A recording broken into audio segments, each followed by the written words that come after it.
Um outro detalhe aqui é Lucas 24. Aqueles que puderem.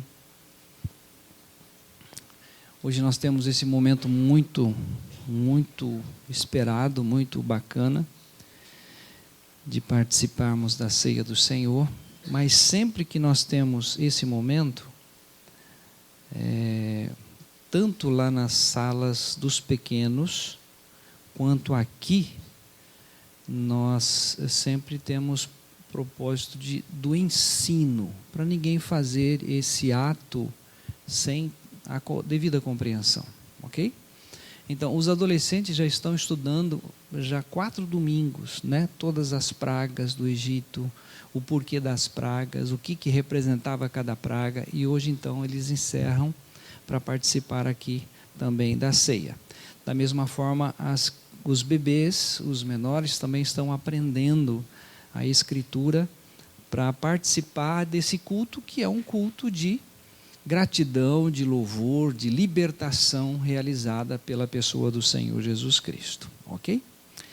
Então nós vamos ler Lucas capítulo 24, já foi lido aqui na introdução, mas nós vamos usar como base esse estudo do 1 ao 8. Então vamos ler.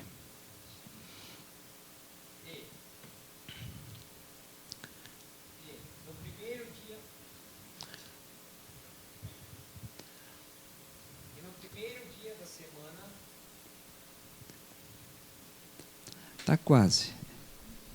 Agora sim. E no primeiro dia da semana, muito de madrugada, foram elas ao sepulcro, levando as especiarias que tinham preparado. E acharam a pedra revolvida do sepulcro. E, entrando, não acharam o corpo do Senhor Jesus. E aconteceu que, estando elas perplexas a esse respeito, eis que pararam junto delas 2 varões com vestidos resplandecentes. E, estando elas muito atemorizadas e abaixando o rosto para o chão, eles lhe disseram: por que buscais o vivente entre os mortos? Não está aqui, mas ressuscitou. Lembrai-vos como vos falou, estando ainda na Galiléia, dizendo: convém que o Filho do Homem seja entregue nas mãos de homens pecadores e seja crucificado e, ao terceiro dia, ressuscite. E lembraram-se das suas palavras. Amém. Vamos orar então. Senhor, a tua palavra é viva, é eficaz.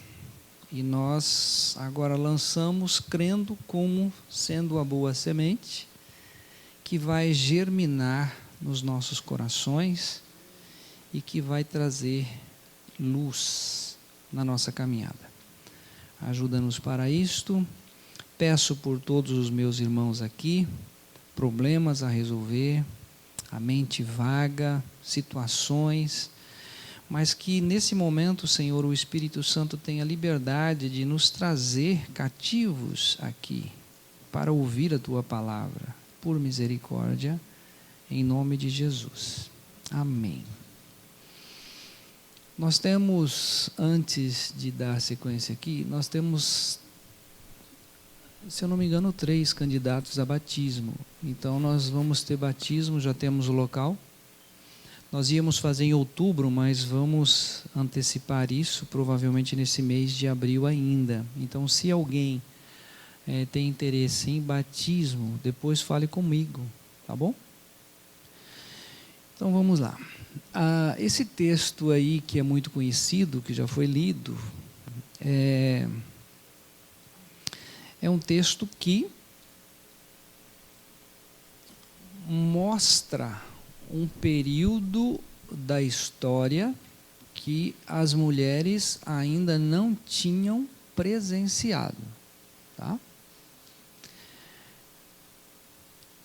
Elas tinham, nessa ocasião, várias histórias já concretizadas a respeito da vinda do Cordeiro. Maria, quando ela recebe a palavra do anjo, ele salvará o seu povo dos seus pecados, E Maria exatamente estava esperando esse momento acontecer. E de repente parece que esse momento tinha se acabado, a esperança acabou, porque o filho dela tinha sido morto na cruz do Calvário. Então, quando nós participamos da história, o que você está vivendo hoje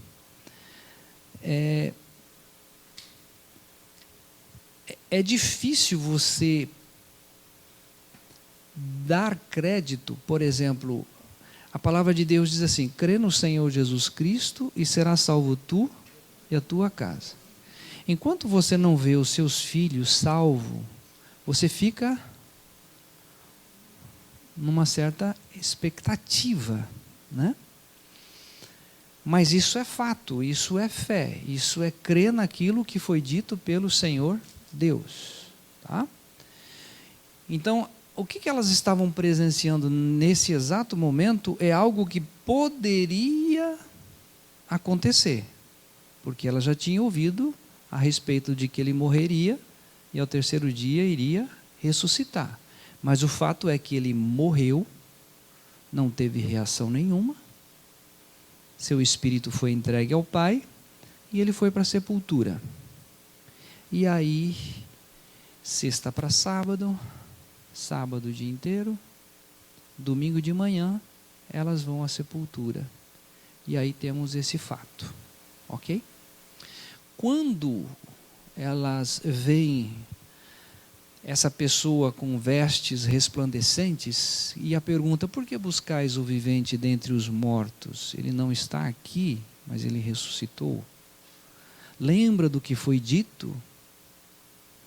Aí, no verso 8 diz: então lembraram das palavras.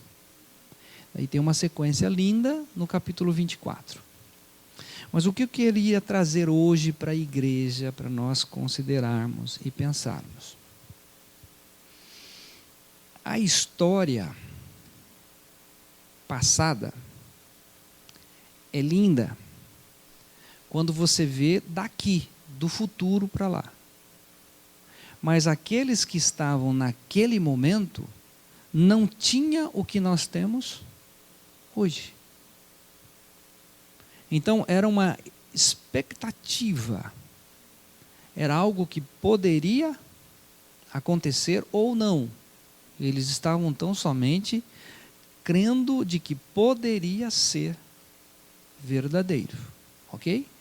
Com base nisso, nós vamos em Lucas capítulo 22, para entrarmos nesse assunto de Páscoa propriamente dito. Lucas 22, a partir do verso 7. Nós vamos ler essa primeira leitura do 7 ao 16, tá bom?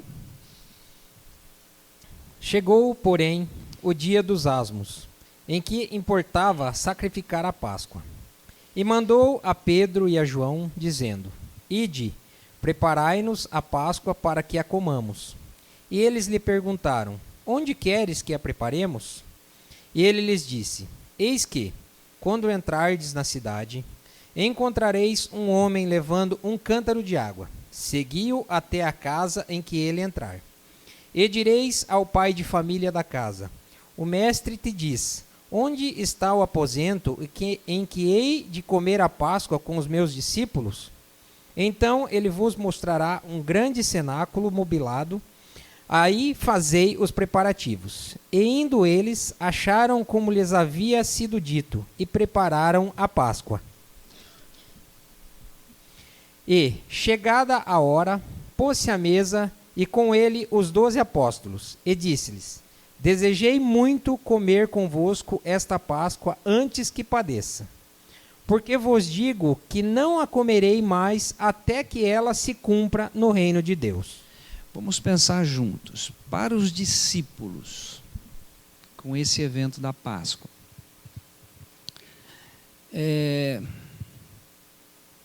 eles precisavam de exercer fé nesse ato ou não? Não responda assim rapidamente, pense.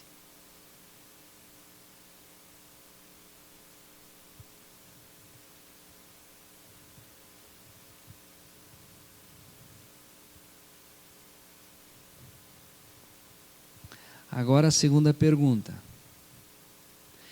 Quando o Senhor Jesus chama-os para participar da Páscoa, esse evento já tinha sido realizado no passado ou não?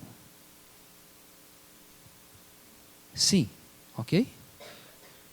Até aqui tudo bem? Então, quando eles se reúnem para celebrar a Páscoa, estava tudo certo, porque de ano em ano isso já acontecia. Então, era quase que uma rotina, algo que não precisava ninguém exercer fé ali, porque o fato aconteceu e eles estavam celebrando isso de ano a ano. Agora vamos para Êxodo capítulo 12. Vamos ter a percepção quando Moisés apresenta esse assunto pela primeira vez. Ok? Êxodo capítulo 12, nós vamos fazer a leitura, assim, uma leitura rápida, mas necessária, do 1 ao 14. E falou o Senhor a Moisés e a Arão na terra do Egito, dizendo: Este mesmo mês vos será o princípio dos meses, este vos será o primeiro dos meses do ano. Falai a toda a congregação de Israel, dizendo: Aos 10 deste mês, tome cada um para si um cordeiro, segundo as casas dos pais, um cordeiro para cada casa. Mas, se a família for pequena para um cordeiro, então tome um só com o seu vizinho perto de sua casa. Conforme o número das almas, conforme o comer de cada um, fareis a conta para o cordeiro. O cordeiro ou cabrito será sem mácula, um macho de 1 ano, o qual tomareis das ovelhas ou das cabras. E o guardareis até o 14º dia deste mês, e todo o ajuntamento da congregação de Israel o sacrificará à tarde. E tomarão do sangue e pô-lo-ão em ambas as ombreiras e na verga da porta, nas casas em que o comerem. E naquela noite comerão a carne assada no fogo com pães asmos, com ervas amargosas a comerão. Não comereis dele nada cru, nem cozido em água, senão assado ao fogo. A cabeça com os pés e com as fressuras, e nada dele deixareis até pela manhã. Mas o que dele ficar até pela manhã, queimareis no fogo. Assim, pois, o comereis os vossos lombos cingidos, os vossos sapatos nos pés, e o vosso cajado na mão. E o comereis apressadamente. Esta é a Páscoa do Senhor. E eu passarei pela terra do Egito esta noite, e ferirei todo o primogênito na terra do Egito, desde os homens até os animais. E sobre todos os deuses do Egito farei juízos. Eu sou o Senhor. E aquele sangue vos será por sinal nas casas em que estiverdes. Vendo eu sangue, passarei por cima de vós, e não haverá entre vós praga de mortandade, quando eu ferir a terra do Egito. E este dia vos será por memória, e celebrar-o-eis por festa ao Senhor. Nas vossas gerações o celebrareis por estatuto perpétuo. Ok? É apenas uma leitura para nós relembrarmos, né? A maioria que conhece. Mas eu queria pensar junto com a igreja. Deus prometeu libertar o povo da escravidão do Egito, certo? Veio a primeira praga, água em sangue. Não libertou. Veio a segunda, rãs. Não libertou. Veio a terceira, piolhos. Também não aconteceu. Veio a quarta, as moscas. Tudo permanece como antes. Depois a peste nos animais. Nada muda. As úlceras. O povo continua lá. Os gafanhotos, granizo. Depois os gafanhotos. Depois a 9ª praga das trevas.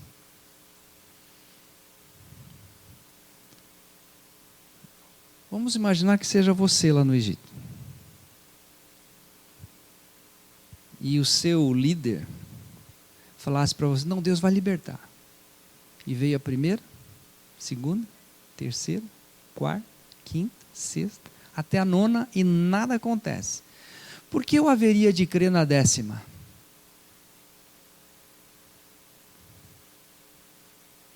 Quando nós olhamos para a Páscoa hoje, é algo que aconteceu, mas para eles, o povo, em sofrimento, em angústia, e além disso, ainda vou ter que sacrificar um cordeiro, mas a minha família não tem um cordeiro, então eu vou juntar com a vizinha, vamos sacrificar, vamos comer juntos, porque agora sim, agora vai dar certo.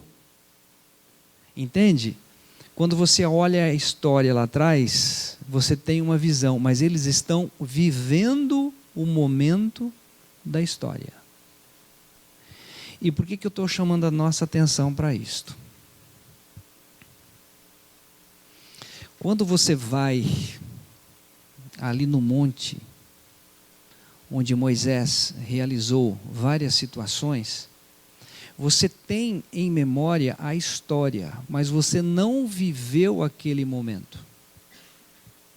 Quando você olha para aquela casa em Nazaré que o anjo visitou Maria, você tem a história, mas você não viveu aquele momento.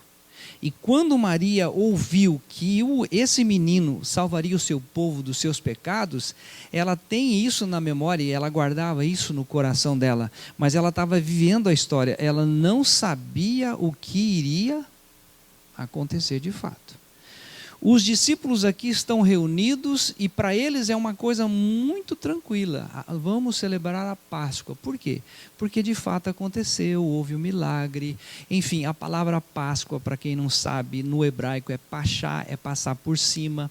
É o sangue do cordeiro que foi passado por cima. E na 10ª praga, que são a praga da morte dos primogênitos, o destruidor iria passar nas casas. E quem não tivesse com o sangue do cordeiro nos umbrais das portas, o destruidor iria matar todo o primogênito. Então eles fazem isto, o milagre acontece. E aí celebra-se de ano em ano esse momento da libertação do povo de Israel em direção a Canaã. Detalhe. Essa libertação acontece naquele momento, mas a caminhada começa a partir daquele momento. Eles não chegaram em Canaã.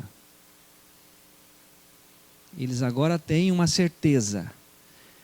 Deus há de nos conduzir até Canaã. Ok? Ainda que, aproveitando que estamos em Êxodo, no capítulo 12 mesmo, nós vamos ler os versos 26, 27 e 28. Um detalhe, quando termina lá no 14, não sei se na sua Bíblia tem, mas diz assim que esse será a Páscoa do Senhor e será algo perpétuo. Olha lá, ó, estatuto perpétuo. Tá, isso aí vai fazer sentido já que nós vamos ver lá na frente. Agora nós vamos ler o 26, 27 e 28. E acontecerá que, quando vossos filhos vos disserem, que culto é este vosso? Então direis, este é o sacrifício da Páscoa ao Senhor, que passou as casas dos filhos de Israel no Egito, quando feriu aos egípcios e livrou as nossas casas. Então o povo inclinou-se e adorou. E foram os filhos de Israel e fizeram isso, como o Senhor ordenara a Moisés e Arão, assim fizeram. Deixa nesse 28. E foram os filhos de Israel e fizeram isso como o Senhor ordenara a Moisés. Assim o fizeram. Eu não sei quantos aí de que forma fizeram, mas o fato é que eles creram na palavra que Deus tinha dito a Moisés. E vamos dar uma passadinha em Hebreus 11, se eu não me engano, acho que é o verso 28. Porque quando fala de Páscoa, fala-se de fé. Hebreus 11, 28. Pela fé, celebrou a Páscoa e a aspersão do sangue para que o destruidor dos primogênitos lhes não tocasse. Isso. Eu citei ali isso. Pela fé celebrou a Páscoa. Ou seja, eles creram no que Deus disse a Moisés, e eles consequentemente fizeram. E aí foi ensinado a eles o quê? Que isto é um culto.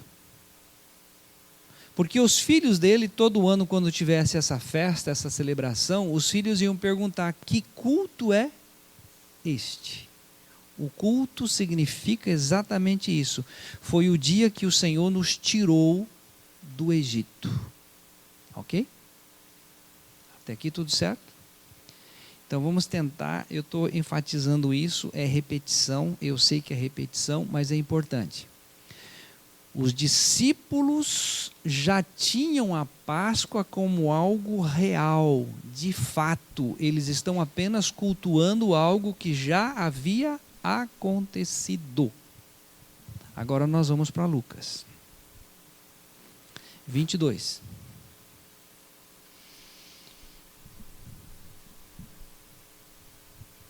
Vamos para esse momento de hoje.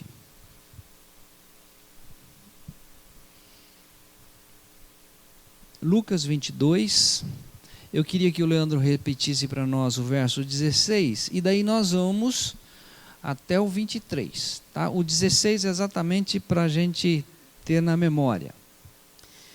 Porque vos digo que não a comerei mais até que ela se cumpra no reino de Deus. Preste atenção.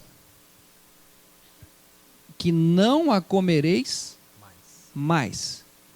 Mas lá no 14 de Êxodo 12 não diz que é um estatuto perpétuo? Sim. Perpétuo até o momento que ele se cumpre no reino. Hoje, a ênfase maior é na Páscoa e não na ceia. Porque tem todo um simbolismo. Mas olha o milagre tremendo que nós temos aqui. Até que ela se cumpra no reino de Deus. E aí começa então, Jesus introduziu um assunto lindo, maravilhoso, que nós vamos participar hoje. Do 17 ao 23. E, tomando o cálice e havendo dado graças, disse: tomai-o e reparti-o entre vós. Porque vos digo que já não beberei do fruto da vide, até que venha o reino de Deus. E, tomando o pão e havendo dado graças, partiu e deu-lo, dizendo: isto é o meu corpo, que por vós é dado. Fazei isto em memória de mim. Semelhantemente, tomou o cálice, depois da ceia, dizendo: este cálice é o novo testamento no meu sangue, que é derramado por vós. Mas eis que a mão do que me trai está comigo à mesa.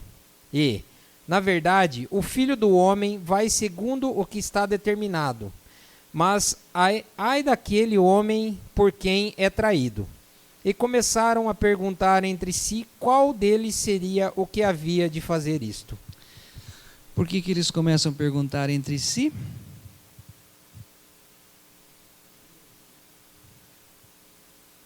Porque o traidor poderia ser qualquer um deles. Como de fato todos o traíram. Pedro, que foi o mais corajoso, né? Mesmo que necessário seja a morte, eu não te deixarei, ou eu não te abandonarei. Mas ele realmente o abandonou. Muito bem, a partir dessa leitura aqui, assim como lá atrás, na Páscoa, aqueles que estavam vivendo aquele momento não tinham a percepção do que de fato iria acontecer, da mesma forma, os discípulos aqui, nesse momento da celebração da ceia, isso para eles era algo totalmente estranho. Como um estatuto perpétuo, agora vai se cumprir no reino, e agora é um novo testamento, uma nova aliança. Para eles tudo isto é um mistério, porque eles estão fazendo parte da história naquele momento. Para mim e para você, hoje, nós olhamos lá para trás e falamos: Deus seja louvado por esse milagre, a ressurreição aconteceu, mas o fato é que eles estavam todos perplexos. O que é isso? Nós sabemos o que é Páscoa, mas o que é isto? Pão, sangue, Novo Testamento, nova aliança, né? Tanto é que nessa questão ali, quando ele pergunta, começaram a perguntar entre si qual seria, né? Então deixa eu relembrar aqui. Assim como na Páscoa, a celebração da ceia para os discípulos era algo sem sentido ainda. A cabeça deles é Páscoa. Não era concreto, era algo muito... Que linguagem é esta? Os discípulos participaram como um ato de fé, crendo que isso iria acontecer. Mas eles não tinham a certeza, como hoje nós temos pela revelação da palavra. E Jesus ofereceu a todos, mesmo sabendo que todos iriam traí-lo. E eu quero introduzir isso aqui agora. Em algumas denominações, as pessoas têm receio de participar da ceia, porque ontem brigou com a esposa, brigou com o marido. Ou então ontem aconteceu um episódio que ele está se sentindo um lixo. Durante toda a existência sua aqui, você vai se sentir um lixo. Porque se não é a misericórdia de Deus renovando a cada manhã, nós já muito teria sido consumidos. O ato de participar da ceia do Senhor é um ato de fé, que realmente coração difícil. O sangue do Cordeiro, ele nos purifica de todo o pecado. Não só o que você cometeu até hoje, mas tem muita coisa que você não vê em você ainda e você vai ver a sujeira que ainda tem dentro de você.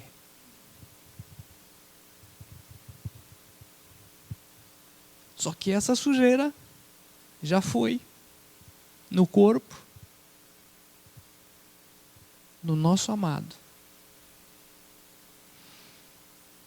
Jesus.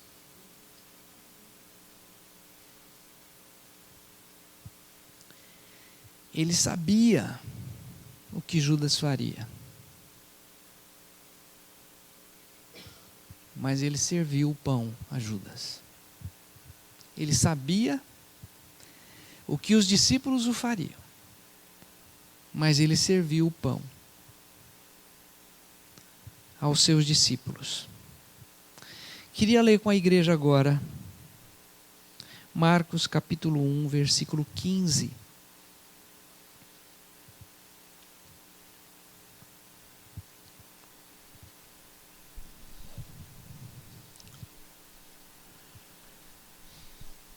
E, dizendo: o tempo está cumprido, e o reino de Deus está próximo, arrependei-vos e crede no Evangelho. Aqui nós vamos entender algo extremamente importante. Nós vamos fazer essa relação com Lucas 22, do 1 ao 6. Tá? O que acontece em Lucas 22, do 1 ao 6? Vamos ler lá, Lucas 22, do 1 ao 6.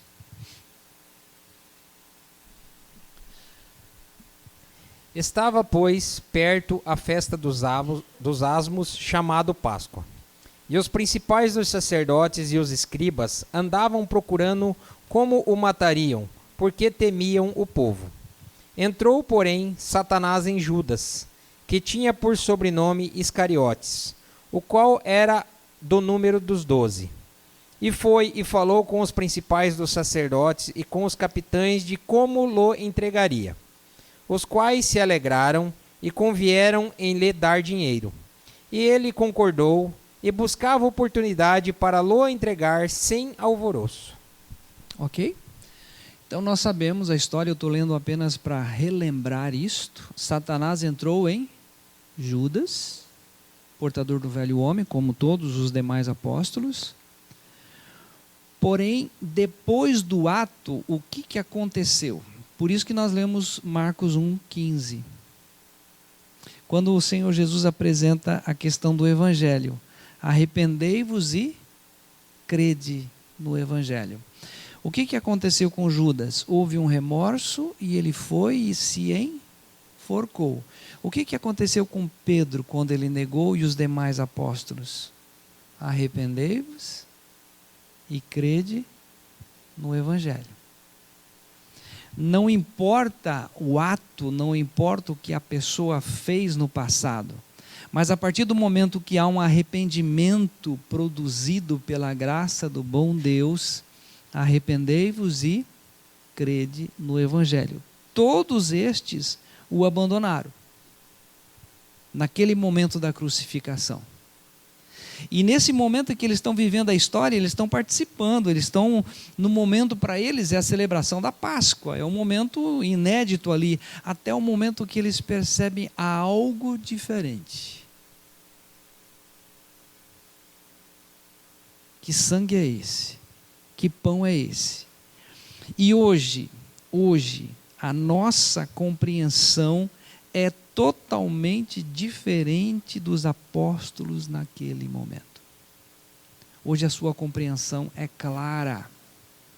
Houve a Páscoa para mostrar uma libertação do povo da escravidão do Egito. Hoje a celebração da ceia nos mostra que o sacrifício do Senhor Jesus Cristo nos tirou do império das trevas e nos transportou para o reino do Filho do seu amor. Não estamos na Canaã celestial, mas a vida de Cristo nos conduz à Canaã celestial, porque nós fomos aceitos no corpo do Senhor Jesus Cristo. Queria lembrar um ato de fé. Quando, antes de Jesus ser batizado, João Batista olha para ele e diz assim: eis o Cordeiro de Deus que tira o pecado do mundo. Eu ia trazer vários episódios aqui, mas o tempo é limitado. Mas quando eu estive no sepulcro, ali onde Jesus foi sepultado, e você tem lá o texto de Lucas: por que buscais o vivente entre os mortos? Ele não está aqui, mas ele ressuscitou.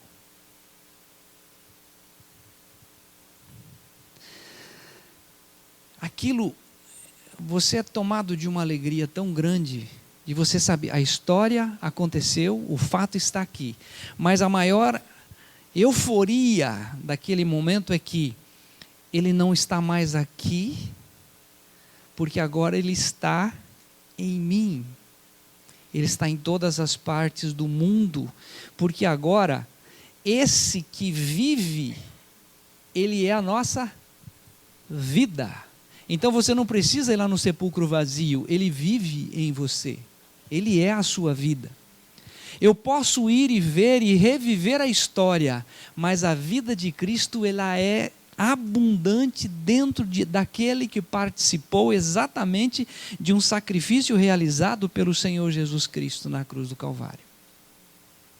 Um outro texto que vem à memória e que nós vamos compartilhar é João 10, 9, 10 e 11. Olha que lindo isso aqui. Evangelho de João 9, aliás, capítulo 10, verso 9. Esse eu vou ler, eu estou maluco para ler isso aqui. Eu sou a porta, se alguém entrar entrou através de Jesus, que é a porta, salvar-se-á e entrará e sairá e achará pastagens. É extremamente rico isto. Você entra em Cristo, Cristo entra em você. Você, conforme o texto diz, ninguém vem ao Pai senão por mim, é Ele que nos leva. Quando você entra no avião aqui em Cascavel e você vai descer lá em Campinas, você entrou no avião, é essa aeronave que vai levar você lá. Você vai apenas sentar, esperar a aeromoça passar, te dar um lanchinho para você não ver o perigo que você está correndo, né? Aquela coisa toda, para você não pensar na morte, né? O fato é que aquilo pode despencar. Mas quando você entra em Cristo Jesus, você está sendo conduzido a Canaã celestial. Você está indo a passos largos para um lugar maravilhoso. E aí nós temos o verso 10, olha lindo.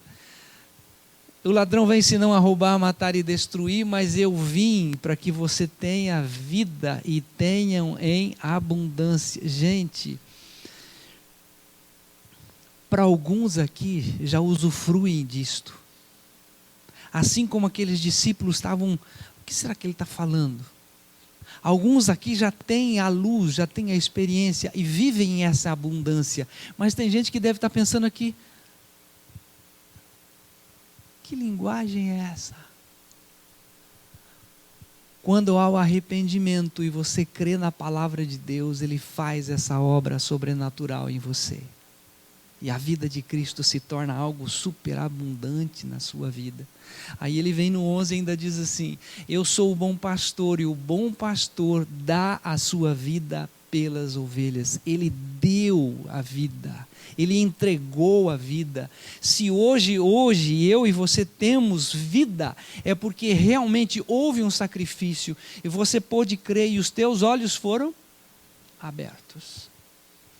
Como no caminho de Emaús, que foi lido o texto agora de manhã, eles estão caminhando, olha, aconteceu algo assim, disseram que ele já é o terceiro dia, disseram que ele ressuscitou, mas os olhos estão fechados. E aqueles que ainda hoje têm os olhos fechados, estão baseados tão somente numa religião de faz e acontece. Mas aquele que tem os olhos abertos é algo que é quase impossível de conter, a grandeza de Cristo vivendo dentro de um ser mortal. Isso é só graça. É explosivo dentro da gente. O bom pastor, ele vai conduzir você em todos os lugares e em todos os momentos. Ele está com você.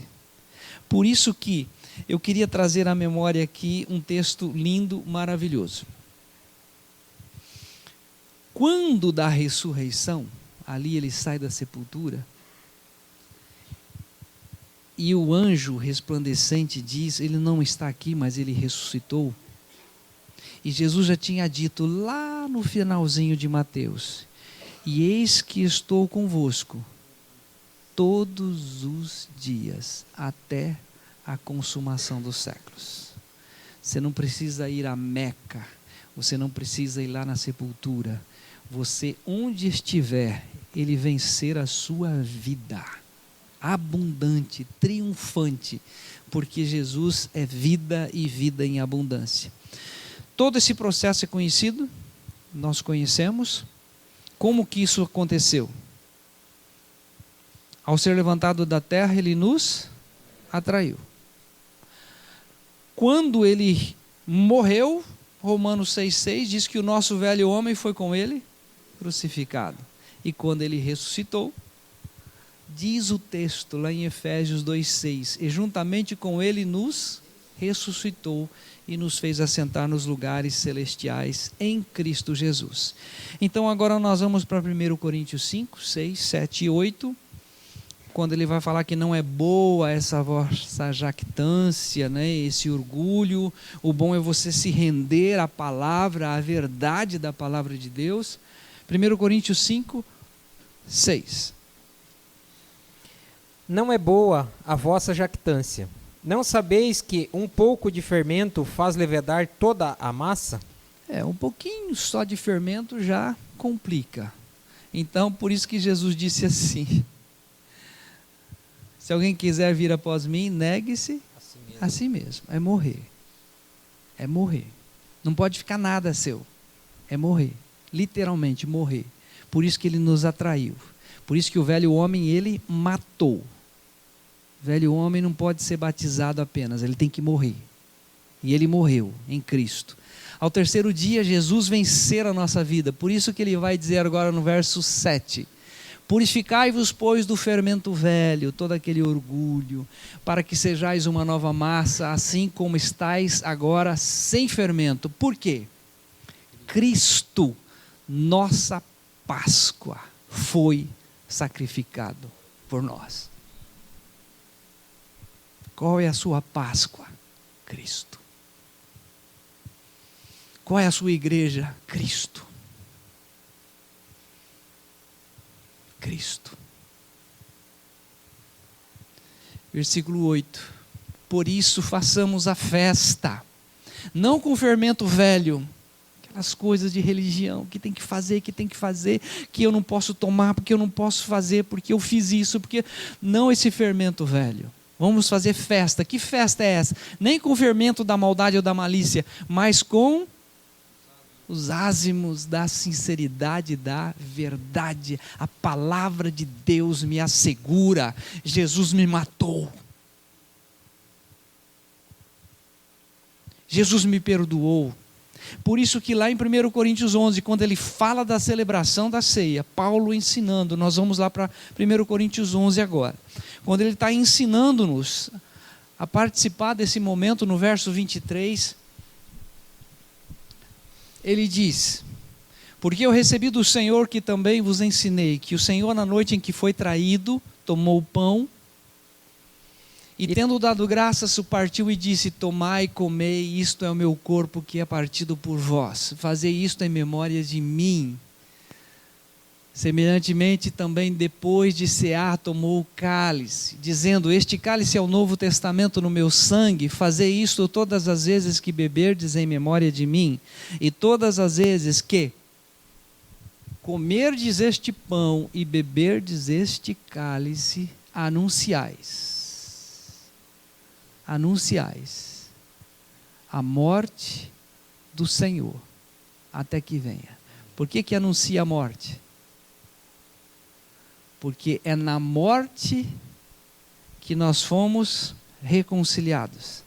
É na morte que nós somos aceitos. É na morte que nós fomos atraídos. É na morte que morreu o nosso velho homem. É na morte que ele triunfou sobre principados e potestades. É na morte que nós fomos alcançados pela graça do bom Deus, permitindo que nós contaminássemos o corpo santo do Senhor Jesus Cristo. Porém, ao terceiro dia, hoje, domingo da ressurreição, ele vencer a nossa vida, pela graça e misericórdia do nosso Deus. O último texto que eu vou trazer, Lucas 24, os versos 6 a 8. O Ederson Felipe, se puder chamar os pequeninos, já pode chamar por gentileza. Lucas 24, do 6 a 8. Olha lá. Não está aqui, mas ressuscitou. Aí vem essa expressão: lembrai-vos. Lembrai-vos como vos falou. Porque elas estavam vivendo a história. Não tinha sido concretizado. Estando ainda na Galileia, lembra que ele falou isso? Versículo 7. Convém que o Filho do Homem seja entregue nas mãos dos homens pecadores e seja crucificado, e ao terceiro dia ressuscite. E olha que lindo. Olha que lindo. Eu quero te fazer lembrar hoje que Jesus atraiu você. Crendo ou não, aceitando ou não, ele atraiu você. E quando ele atraiu você, ele crucificou o seu velho homem. Ele destruiu a sua iniquidade, o corpo do pecado. Ele perdoou. Ele fez isto. E ao terceiro dia ele ressuscitou. E um dia, essa revelação vai acontecer. E lembraram-se das suas palavras. E elas foram anunciar aos discípulos o que tinha acontecido. Amém?